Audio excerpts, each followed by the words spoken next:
Halo teman-teman, kembali lagi sama gue bersama channel Turbo Challenge. Kali ini gue bakal reaction lagi After Sentai Dom Brothers episode ke-16. Kita akan mulai reaksinya setelah opening berikutnya.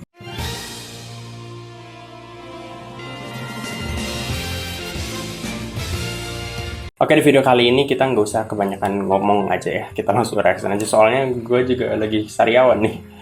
Kelihatan mungkin ya, dan gue lagi susah banget ngomong sebenarnya, tapi ya maksain aja bikin konten karena sebenarnya ini udah ketunda 2 hari mungkin ya untuk bikin video ini. Gara-gara ini sariawan dong, kemarin lebih susah lagi ngomongnya gitu. Sekarang udah lumayan lah, karena kalau ditunda lagi gue juga nggak tahu ini kapan sembuhnya. Jadi pokoknya kalau sekilas sih kita lihat di episode kemarin, kita udah dapat debut dari Sentai terbarunya, Six Sentai-nya, Sentai emas silver kita. Yang silvernya belum kelihatan, baru yang emas aja. Kita mungkin nanti lihat versi silver bagus apa ya. Kalau versi emasnya sih oke lah ya, kostumnya oke, tema naga juga keren di jurus-jurusnya gitu. Kelihatan tema naga tuh selalu keren di Super Sentai. Cuman ya itu aja yang gue pertanyakan, lebih ke kenapa silver emas terus gitu temanya atau warna utamanya gitu. Kenapa nggak warna lain gitu. Tapi anyway ya oke lah gitu lah. Kita lihat aja versi silvernya apakah bagus juga atau enggak. Dan sepertinya di episode kali ini kita kan masih mengulik di Six Sentai kita, karena masih belum banyak yang bisa kita ketahui dari Six Sentai ini. Mungkin juga nih episode filler atau nggak tahu juga, karena kemarin udah berat banget ceritanya gitu. Dan salah satu yang beratnya adalah kembalinya Momotaro di episode ke-15 kemarin, dan itu termasuk adegan yang mengharukan di ending-ending gitu. Adegan, salah satu adegan yang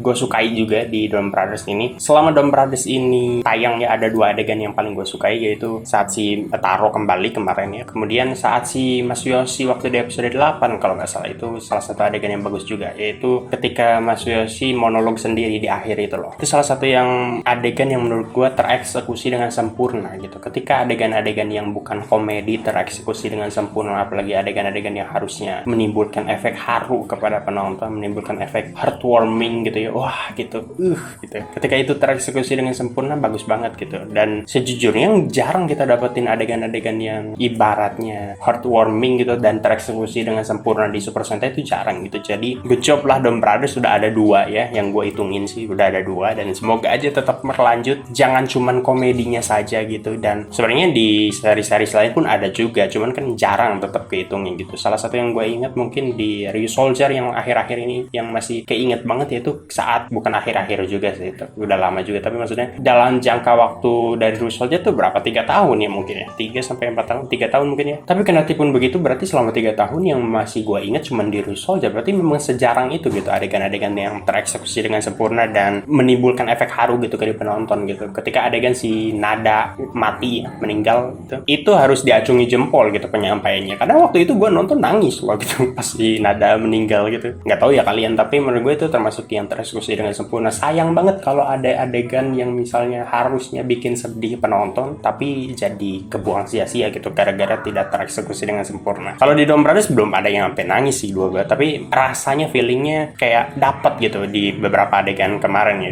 2 adegan kemarin, termasuk yang saat si Mbak Haruka datang nyamperin si Taro gitu ya, alias saat si Taro ketemu lagi sama member-member lainnya kecuali si Tsubasa kali ya, karena dia termasuk disisihkan. Tapi di situ ada adegan Mbak Haruka nyamperin si Momotaro-nya itu ya, dia berdiri, dan itu scoringnya bagus banget, scoring musiknya gitu. Pas tiba-tiba si Harukanya mulai berdiri dan kemudian musiknya masuknya tepat banget, itu scoring musiknya bagus banget. Dan itu salah satu adegan yang ibaratnya tereksekusi dengan sempurna lah gitu. Dan ya mungkin itu aja yang dibuat. Sebenarnya nggak mau ngomong panjang, tapi kenapa jadi ngomong panjang? Ini memang mulut kalau udah ngebacot susah banget berhentinya. Tapi intinya sih gitu ya, episode kemarin cukup menyenangkan, secara cerita bagus banget mungkin. Dan kita lihat apakah episode 16 ini cukup memuaskan juga.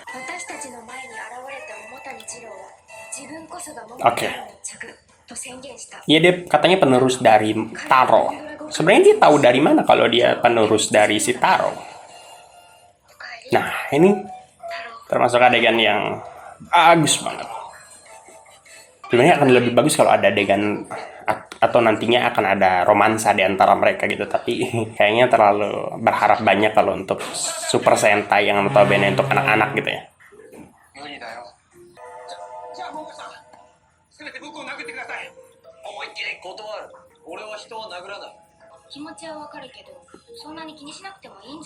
Ini si Mas Yoshi merasa bersalah ya, dan ya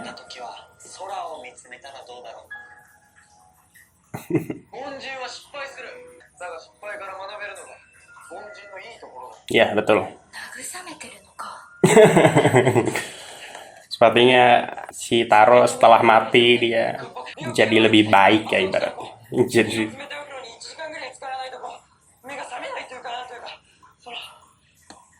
apa sih?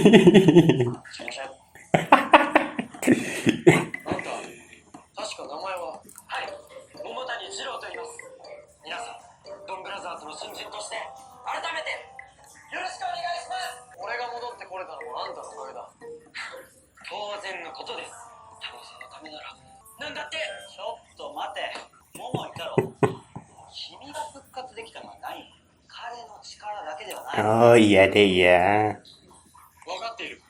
ありがとう。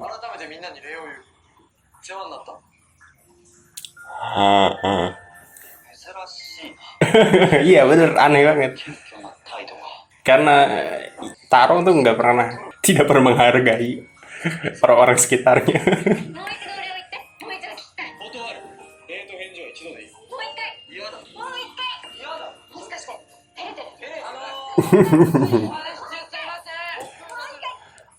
Bagus banget atmosfernya di sini. Suka gue adegan-adegan gini.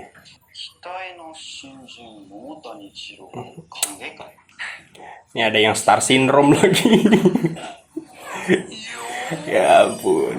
Itu jadi karakter yang menarik. Tapi kalau nggak salah di preview episode selanjutnya, di episode sebelumnya dia berantem sama si Taro ya. Atau itu cuman twist aja, atau ya preview kan kadang-kadang suka dibelokin kemana padahal aslinya apa gitu. Oh, udah ada si Jiro Momotani nih lagi ikutan ngedance. Opening Kaze yori hayaku suyoku ichikaba chikaso.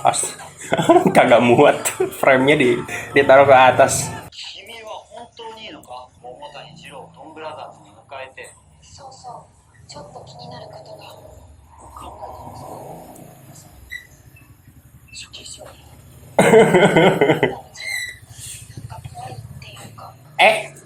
Anda kan dulu pas pertama kali ketemu si Taro juga bilangnya nih orang aneh gitu.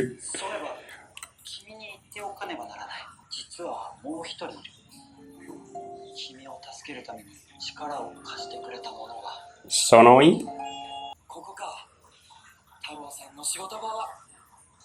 Bisa nggak Anda pakaiannya normal gitu ya, normal. Jangan pakai begituan terus.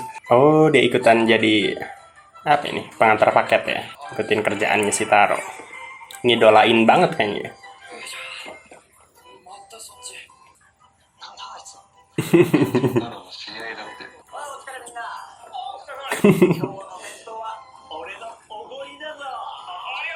Gue penasaran kemana ya si ibu-ibu yang waktu itu ya, yang jadi Hitotsuki itu. Apa dia udah nggak kerja di sini, pensiun? Harus banget ngikutin. Ini framing yang bagus melihat apa ya, mengambil sudut pandang orang yang selalu ngikutin idolanya gitu ya. Ada kan orang-orang seperti itu, memang ada. Kenapa baru ditanyain sekarang, Mas? Itu udah berapa jam kali dia diikutin kayak gitu, baru ditanyain.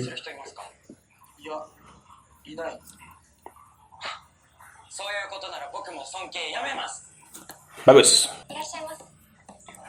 Sebenarnya nggak apa-apa juga ngidolain seseorang. Cuman ya harus tahu batasan ya. Atau sekarang Anda mencoba untuk mendekati Mbak Haruka, mengambil hatinya dengan hal-hal kesukaannya dan gambarnya, apa yang akan dikatakan? Bagus tidak?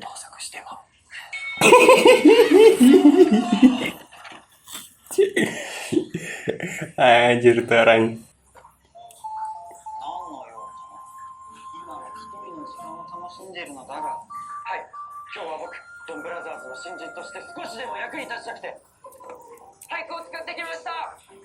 Oh.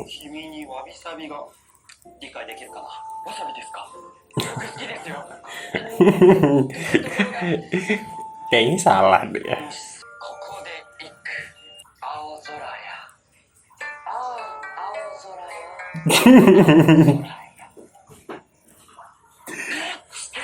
Itu kalimat yang sama dibaca dengan nada yang berbeda gitu doang. Ya ampun. Nah, jangan bilang Anda mau ngacoin. Ini orang juga, astagfirullah.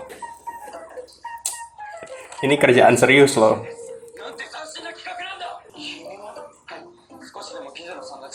Aduh ya ampun.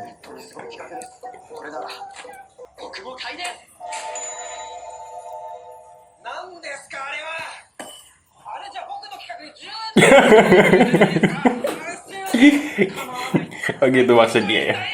Dihargain 10 yen ya ampun.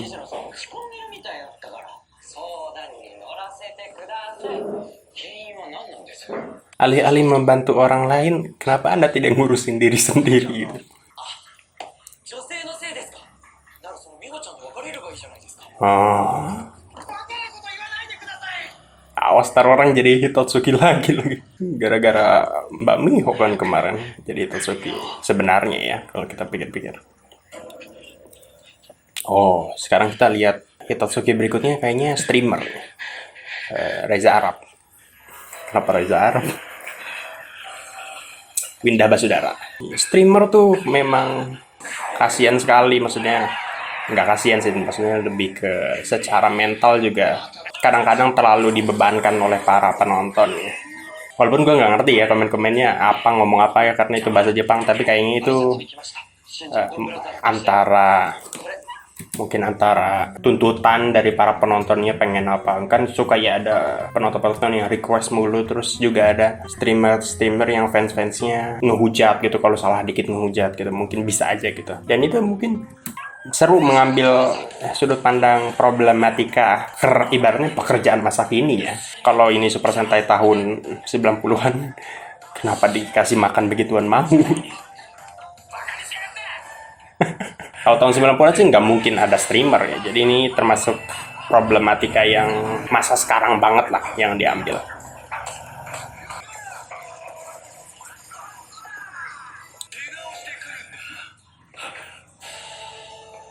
Tada! Ceng cereng cereng cereng cereng. Zonai! Let's go! Oh. Sekarang jadi kelemahan Sonoi ya sekarang ya. Ketika si Taro tahu bahwa si Sonoi nggak bakalan ngapa-ngapain dia kalau dianya nggak ikut nyerang,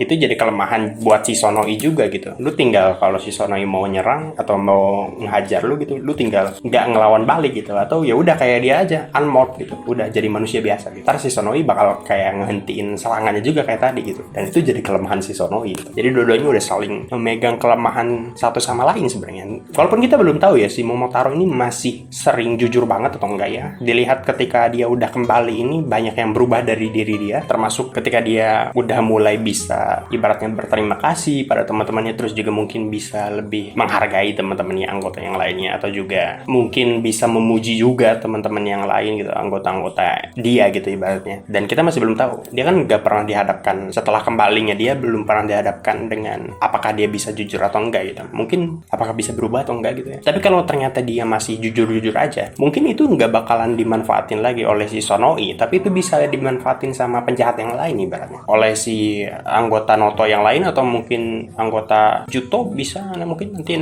Juto kan masih belum keceritain juga nih, masih udah mulai keceritain sih, cuman masih belum di highlight banget, masih di antara inilah. Tapi menarik kita. Kalau sekarang sih masih saling memegang kelemahan masing-masing ya, karena si Sonoi idealismenya tinggi ya sebagai penjahat. Dan iya, hubungan mereka menarik banget gitu. Dan ini shot yang bagus.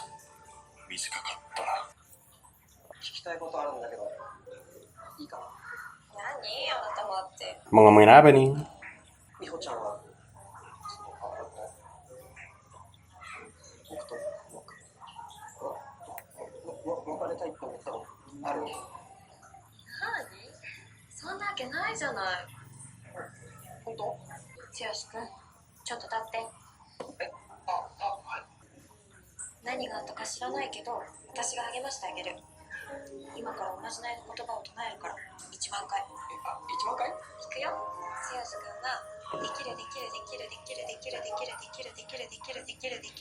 Nah ini yang gue suka di dalam Raditz tuh hubungannya apa ya? Bukan hubungan ya, lebih tepatnya diferensiasi tiap karakter tuh kerasa banget gitu. Dan setiap karakter punya konflik dan kepribadian yang berbeda-beda juga gitu. Dan Mas Yoshi juga seneng ya kita ngikutin konfliknya Mas Yoshi atau cerita di balik Mas Yoshi dan romansanya dengan Bamiho dan lain-lain. Dan ini sudut pandang yang baru ya, karena Super Sentai jarang banget ngambil sisi romansa gitu. Karena ini mungkin untuk tontonan untuk anak-anak biasanya Super Sentai ya. Tapi sebenarnya sih nggak apa-apa juga gitu romansa, untuk maksudnya bukan ke lebih cinta-cintaannya gitu, tapi romansa yang heartwarming gitu, kayak yang tadi gitu, hubungan Bamiho dan Mas Yoshi tuh bikin kita ngelihatnya bukan kayak lagi nonton drama romansa gitu, tapi termasuk romansa juga, tapi menenangkan hati gitu ngelihatnya gitu. Dan menarik melihat itu di Super Sentai karena jarang, termasuk yang jarang Super Sentai seperti itu ngambil sudut pandang itu gitu.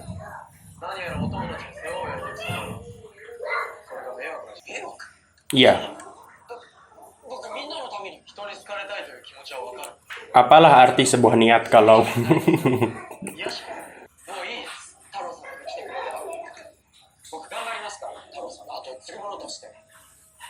gimana gimana gimana gimana.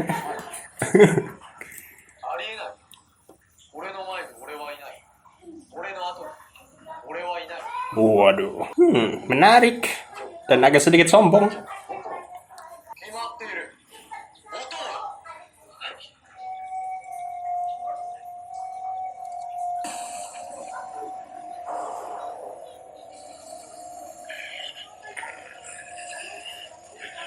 Wait, what?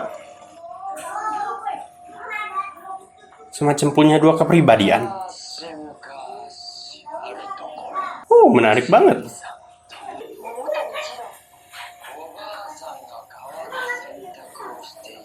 Walaupun sebenarnya dua kepribadian ini di revise juga udah ada ya. Cuman menarik, tetap menarik ngeliat di Super Sentai ada yang kayak gini.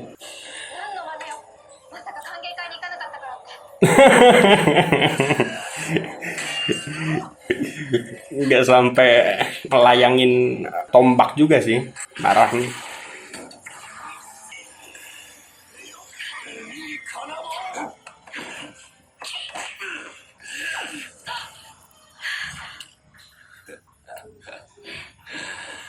Hah?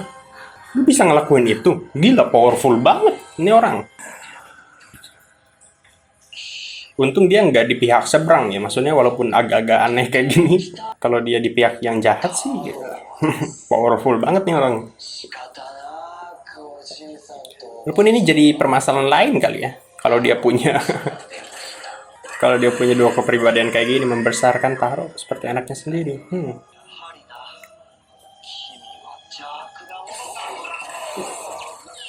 Tidak sesederhana itu, ini lebih kompleks lagi. Ini kayaknya terinspirasi dari Moon Knight.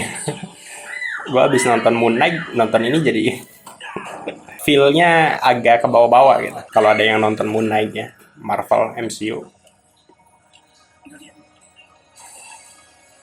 Iya, powerful banget dia, bisa ngambil kacamata anggota member lain gitu. Bisa bikin anggota member lain unmob gitu. Untung dia bukan bener-bener 100% jahat.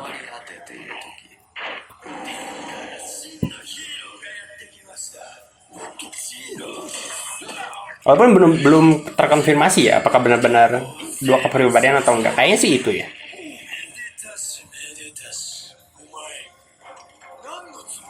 Atau dia tahu tentang fakta-fakta si Taro ini dari kepribadian keduanya ini.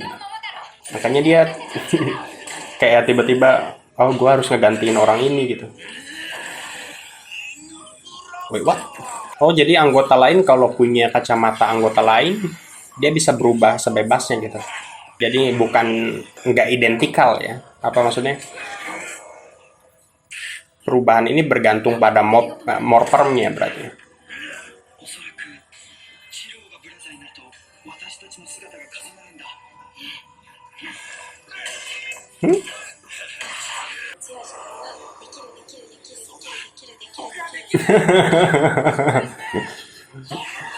Kenapa lucu ya?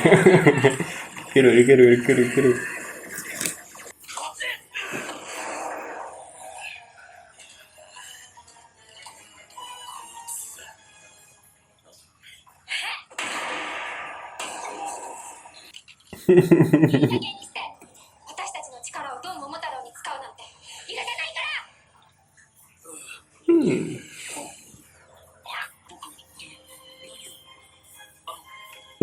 Jadi kita sekarang udah ada obat penyembuhnya sendiri ya.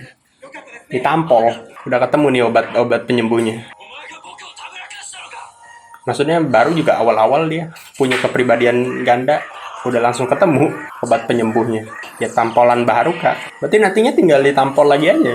Ya tapi mungkin selanjutnya bisa jadi si Taro yang satu, si Jiro Momotani yang satu lagi bisa mengantisipasi ya. Kalau dia tahu kalau ditampol, tiba-tiba kepribadiannya balik lagi.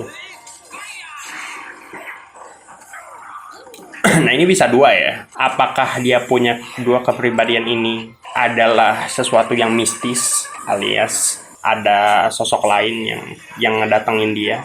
Itu kan sifatnya mistis, atau mungkin kayak Moon Knight pun belum terkonfirmasi ya, gue masih belum dapat gitu. Tapi maksudnya apakah dia gak karena mistis punya dua kepribadian, atau itu lebih pada penyakit psikologi dia? Karena ada orang-orang yang memang punya dua kepribadian gitu, dan itu mungkin bisa dibilang penyakit psikologi. Nah ini belum dapat nih konteksnya, tapi kayaknya memang dua kepribadian kalau gue nebak nih. Nah ini ya bagus nih jurus ini. Anjir. Oke, mecha. Episode sebelumnya nggak ada mechanya.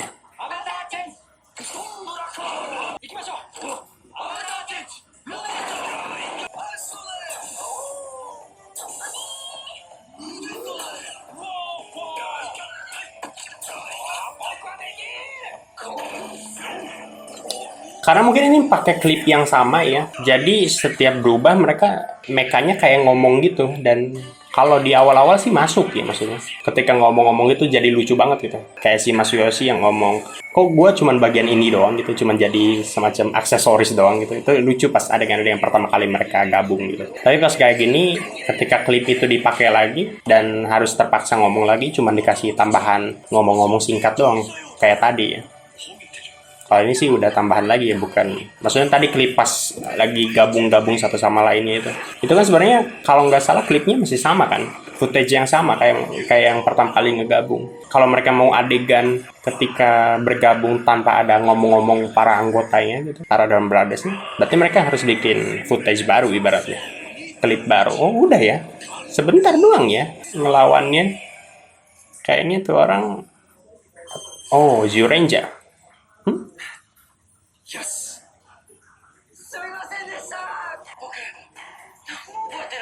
Atau mungkin karena apa itu? Karena sama-sama naga, bukan naga bukan ya si Tommy itu, Tommy lah. Versi Power Rangers. Atau gara-gara dia Six Sentai.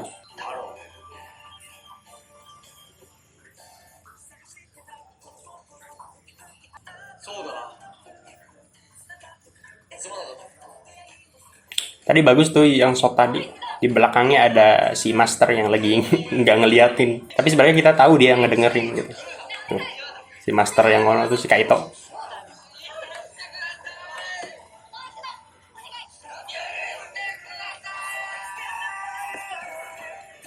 Oke, bagus tuh tadi adegan yang terakhir.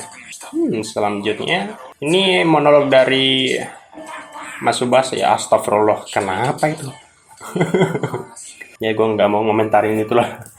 Itu episode selanjutnya ya. Oke, tadi adegan terakhir ya sebelum selesai tadi. Bagus sih menurut gue ketika adegan-adegan seperti itunya itu ibaratnya nyejukin hati gitu ngeliatnya. Ketika para member atau anggota yang tadinya kita kan ngikutin mereka ya. Ini tuh kita kayak nonton suatu series dan kita kayak ngikutin perjalanan anggota-anggota Dawn Brothers ini dari yang tadinya berantem satu sama lain dan udah bisa dapetin chemistry-nya sebagus tadi gitu. Itu bagus banget walaupun Mas Subasa belum juga dimasukin ya. Maksudnya masih disimpan kayaknya di akhir, entah karena apa, mungkin biar jadi anggota terakhir aja yang saling tahu satu sama lain gitu. Tapi uniknya iya ya, gue sih ngerasa tadi harusnya sih Mas Subasa ketahuan tadi sama si Jiro Momotani. Kalau kalian gak nyadar ya, gue pun sempat mikir lagi tadi. Seinget gue, Simba Haruka itu ketika diambil kacamatanya itu ya, ketika diambil kacamatanya sama si Jiro tadi ya, gue bingung nyebutnya Jiro atau Tani ya, Jiro aja kali ya. Ketika diambil kacamatanya sama si Jiro, itu kan dia Simba Haruka unmorph ya, unmorph kembali lagi ke bentuk manusia manusianya gitu, ke tubuh aslinya gitu. Tidak lagi menjadi Sentai, tapi dia nggak menghilang kan. Dia jadi unmorph di tempat itu juga gitu. Sedangkan tadi ketika si Masubasa diambil kacamatanya oleh si Jiro ya, kacamatanya diambil, tiba-tiba saja si Masubasa itu ketika diambil kacamatanya dia hilang gitu. Hilang mungkin ke tempat yang lain atau gimana ya kan, atau ke tempat pertama kali dia berubah atau gimana, gue juga nggak tahu ya. Atau mungkin gara-gara itu ya, tapi maksudnya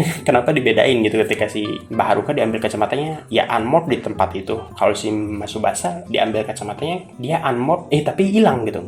Unmorphnya mungkin di tempat lain gitu. Dan itu jadi diperlihatkan kayak, gue sih nangkepnya, oh ini mungkin untuk disimpan ya. Maksudnya biar identitas si Masubasa nggak ketahuan gitu sama si Jiro gitu. Harusnya kan kalau dia misalnya unmorph di situ sih, harusnya dia ketahuan kan sama si Jiro siapa identitasnya gitu. Tapi ya ternyata tidak. Dan mungkin itu untuk disimpan di lain hal. Walaupun mungkin gue cukup mempertanyakan gitu. Mungkin ada yang lebih tahu jawabannya gitu. Alasan kenapa itu terjadi gitu. Kenapa si Masubasa dia nggak kayak si Baharuka gitu ketika dia ambil kacamatanya unmorph di tempat gitu. Jangan tiba-tiba hilang gitu. Dan mungkin ada jawaban logis di balik hal tersebut. Cuman gue nggak kepikiran aja. Silahkan komen kalau kalian nggak kepikiran di kolom komentar di bawah. Ini sih nggak kerasa kayak episode filler ya. Karena cukup padat ya. Episode ini cukup padat gitu. Dan diperlihatkan juga fakta bahwa ternyata kayaknya si Jiro Momotani ini dia punya kepribadian ganda. Dan fakta bahwa tadi pertempuran mekanya aja bentar banget, itu aja memperlihatkan runtime atau durasi untuk episode kali ini tuh udah penuh banget gitu dengan cerita sebelum pertempuran mekanya gitu. Jadi kayaknya tuh pertempuran mekanya pun terpaksa harus dimasukin kayaknya, karena di episode sebelumnya juga udah nggak ada pertempuran meka gitu. Jadi kayaknya ya udah masukin aja walaupun cuma bentar gitu. Tapi jadi kerasanya Hitotsuki-nya lemah banget gitu. Termasuk seinget gue tadi nggak ada adegan ketika si Hitotsuki-nya kembali lagi ke bentuk manusianya ya. Nggak ada adegan gitu ya. Biasanya sih sebelum-sebelumnya, di episode sebelum-sebelumnya, kalau ada Hitotsuki yang udah kalah, dia balik lagi ke tubuh bentuk manusianya semula gitu. Kalau tadi kita cuma diperlihatkan ketika dia baru mau jadi Hitotsuki-nya gitu. Tapi ketika dia yang harusnya jadi manusia lagi ya, kayak di episode-episode sebelumnya diperlihatkan kan.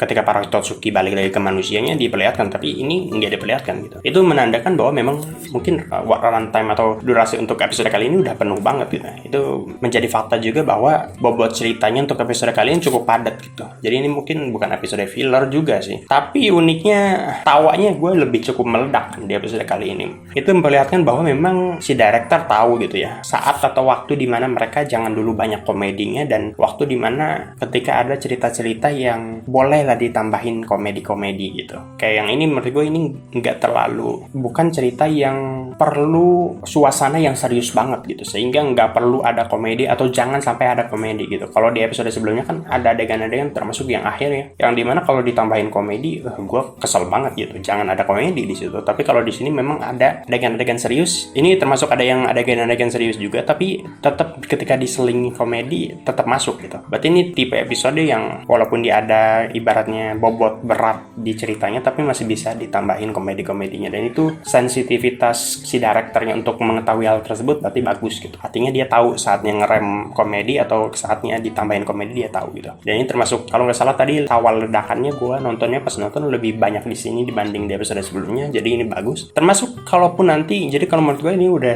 dibagi 3 ya. Ketika bobot komedinya sedang, yaitu yang menurut gue ini menurut gue bobot komedinya sedang lah. Atau yang kedua juga bobot komedinya agak nggak ada gitu kayak di episode sebelumnya, karena lebih ke ceritanya lebih banyak membutuhkan suasana yang seharusnya memang tidak ada komedi kayak di episode sebelumnya. Dan menurut gue ada satu lagi yang bobot komedinya itu tinggi banget, paling tinggi. Itu biasanya episode-episode filler, ketika ceritanya, bobot ceritanya itu nggak ada sama sekali gitu, atau bahkan cuma dikit banget, sehingga memang diperlukan komedi-komedi biar episode tersebut tetap seru gitu, walaupun kita ngikutin ceritanya kok gini doang gitu ya. Kayak episode-episode filler, kayak mungkin di episode-episode sebelumnya ada kayak, gue nggak inget kalau yang lucu banget yang mana ya, tapi kayak kalau mau nyebutin episode filler sih kayak pas di latar sekolah itu ya, pas iming-iming ada Hitotsuki-nya yang jadi guru dan lain-lain. Itu kan sebenarnya premis yang udah sering ya, episode filler yang udah sering di Super Sentai gitu. Kita udah sering ngelihat hal tersebut gitu di Super Sentai. Jadi episode filler-filler itu bagusnya memang bobot komedinya tinggi, dan ada beberapa episode filler di Drum Brothers yang bobot komedinya tinggi, dan itu bagus menurut gue. Tapi masih ada beberapa episode filler yang bobot komedinya masih biasa aja gitu, yang dimana jadinya membosankan gitu. Jadi kalau menurut gue ketika ceritanya adalah cerita filler, lebih baik bobot komedinya